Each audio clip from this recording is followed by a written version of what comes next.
est une série américaine de 2016 créée par Brit Marling et Zal Batmanglij.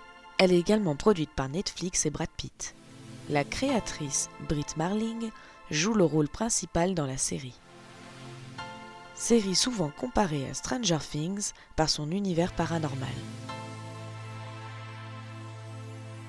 The OA mélange différents genres comme le fantastique, la science-fiction et le mystique dans un univers décalé et dramatique. D'un scénario très complexe gorgé de suspense et de coups de théâtre, The OA compte plus que jamais sur la mémoire du spectateur et sait nous tenir en haleine. La question existentielle au cœur de la série est « Que se passe-t-il après la mort ?» La liberté des hommes par ses choix et ses expériences sont l'ADN de la série. Qui sont ces gens ? Elle ne nous avait jamais vus. Il y a 7 ans, quand elle était portée disparue, elle était aveugle. Maman ? Grâce à des pouvoirs qui lui permettent de voyager dans une dimension alternative, elle décide alors de recruter une équipe pour aller aider d'autres personnes disparues.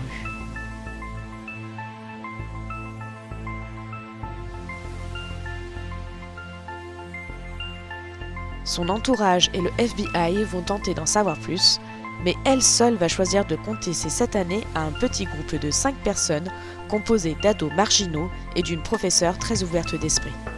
Vous vous souvenez du déroulé des événements qui ont mené à votre disparition ?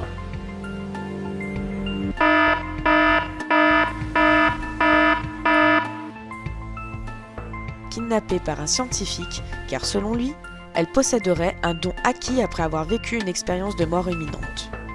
Celui-ci l'enferme dans une prison de verre au sous-sol avec 4 autres personnes avec ce vécu d'EMI en commun. Le docteur Hunter Happ fait subir à ses cobayes des EMI pour prouver au monde qu'il y a bien une vie après la mort. Malgré des cellules séparées, les 5 personnes vont se lier d'amitié et surtout d'une puissance qui les réunit. Chacun va développer un pouvoir qui se caractérisera par un mouvement distinct.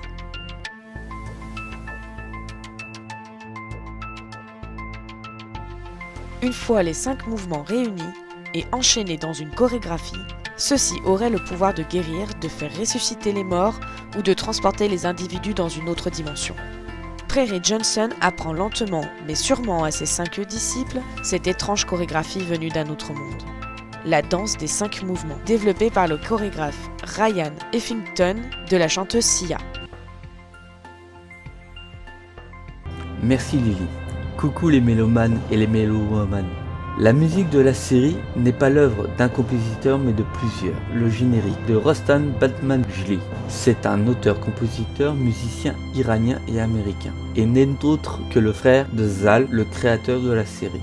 Ils ont d'ailleurs collaboré tous les deux pour les films Sound of My Voice et The Earth. Rostan a commencé la musique à Columbia où il a été dans le groupe Vampire Weekend pendant 10 ans. Il a participé à la musique de séries comme 13 Reasons Why, Lucifer ou iZombie. Et a même participé au jeu Guitar Hero 5. La musique sera aussi faite par Danny Bensi et Soder Yoran. On peut les entendre dans la saison 4 de la série Fear the Walking Dead et dans la saison 2 de American God. Ils ont même composé la musique du jeu For Honor. Compositeur suivant, Jay Wadsley, un compositeur américain. Il a composé la musique de Indignation en 2016 de James Schamus. Il a participé à la musique des séries College Humor Original et Les Chroniques de San Francisco. John Rossiter a composé pour la série Ultraviolet Kagan Denvit. Il a composé la musique de The Hero en 2017 de Brett Halley et Gemini en 2017 de Aaron Katz. D'autres musiques de d'autres compositeurs peuvent être entendues dans la série. Il n'est pas facile de trouver les musiques de la série autres que YouTube. Sur les plateformes d'écoute musicale comme Deezer, Spotify, on ne trouve que le titre principal sorti le 21 avril 2017. La musique se démarque par le violon que l'on entend principalement. Il joue gentiment sa phrase musicale quand il est rejoint par les percussions et un piano en deuxième partie. Les chœurs rejoignent à leur tour pour conclure le titre En tout cas, merci Lily. Cher mélomane, cher mélowoman, je vous dis à bientôt. En 2017, The OA a été nommé aux Glade Media Awards dans la catégorie série dramatique et exceptionnelle et au Writer Guild of America Awards dans la catégorie drame épisodique. The OA était prévu pour 5 saisons. Netflix décide de stopper la série au profit d'autres séries. La production refuse de finir la série avec un film de 2 heures qui est beaucoup trop court et synthétisé pour tout développer. Les acteurs ayant été libérés de leur contrat, cela sent vraiment le sapin pour The OA. En conclusion, Brit Marling a su se faire remarquer dans l'univers des séries et promet de nous raconter d'autres histoires, d'autres séries sur Netflix ou chez une majeure concurrente. Histoire ou vérité ?